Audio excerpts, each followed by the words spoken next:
Hi guys, Josh here, welcome to Frames Per Second. Today we're with... Kylie Ann. I am modeling for you today.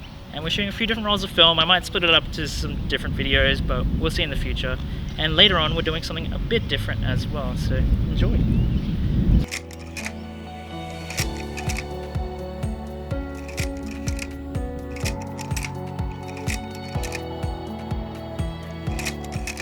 So it's been a while since we've done a video with my Fuji GW690 that was actually doing the 6x9 frames. And of course there's only 8 frames, which does make it hard to figure out which shots to do. And now this shot, I do kind of regret the placement of where the basketball hoop is. I should have moved Kylie to the left a bit more, because it's just kind of awkwardly placed with it right behind her like that. But as you can see, considering we're using expired film, the shadows are quite grainy, but it's still a decent looking image, decently sharp. The colors are a bit muted, but they do kind of stand out a bit more than they do with the modern Portra, though the modern Portra is a little bit punchier than this VC.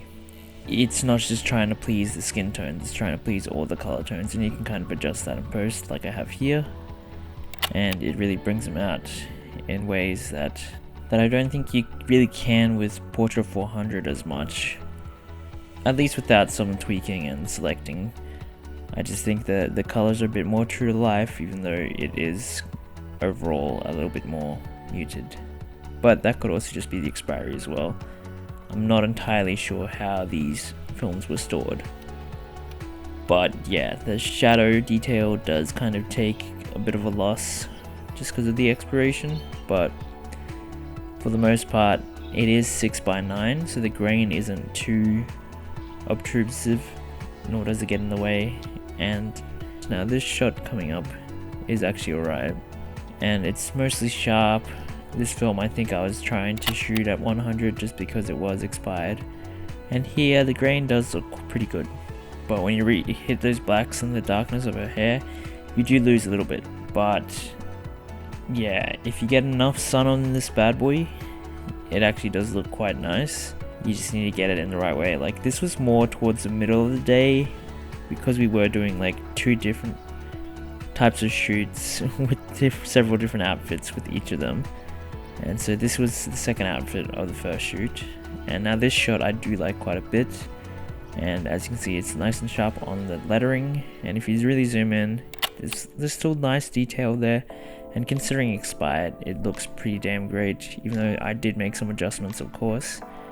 It just gives you a really good starting point to really bring things out a bit more without having to go wild with the adjustments.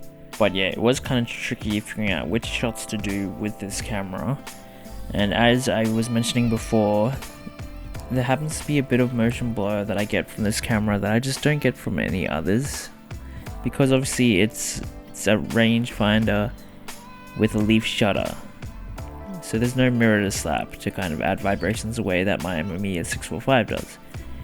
But for some reason, I don't know, maybe it's because it is a leaf shutter, the lightness of the shutter going, maybe just when I move a little bit too much, it could be user error, it could also be camera error, maybe I need to get it looked at.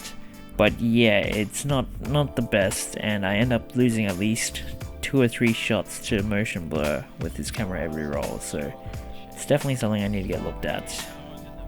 And then here we found this picturesque house, and the owner was kind enough to let us use it.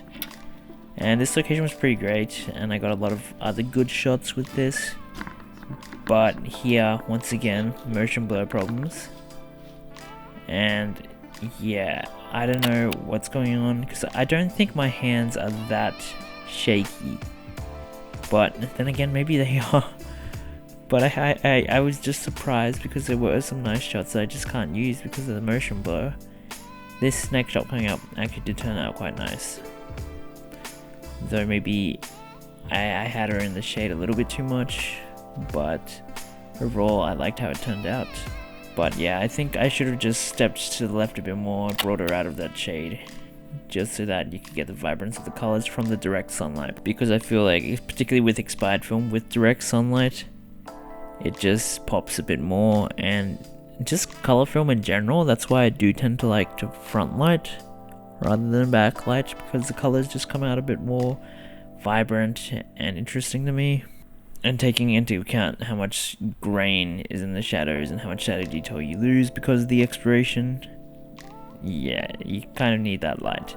Now this shot was kind of perfect. Of course I did make some adjustments, made it a bit warmer, a little bit more contrasty, but this shot was kind of worth the whole shoot for me. And it's nice and sharp too. Detail looks great, the grain is great. And yeah, it's pretty much a perfect shot for me because there's a lot going on. You got foreground, you got her, you got background, and I was trying to make sure that there wasn't too much shallow depth of field because I wanted that house to really be a part of the shoot. But yeah, this is just a short video because I am a bit stretched for time this week and probably next week and the week after as well. So, but I really want to get something out, and so that's why I did decide to do a shoot that only had 8 photos. But I still found a way to talk too much about them anyway, so... Thanks for watching. As you can see, we're somewhere completely different with the horse. So this is a teaser of what we did afterwards, which will be a bit different from other shoots. So I hope you enjoyed. Like and subscribe. Let us know your thoughts on the images in the comments below. Just get out there, shoot some film.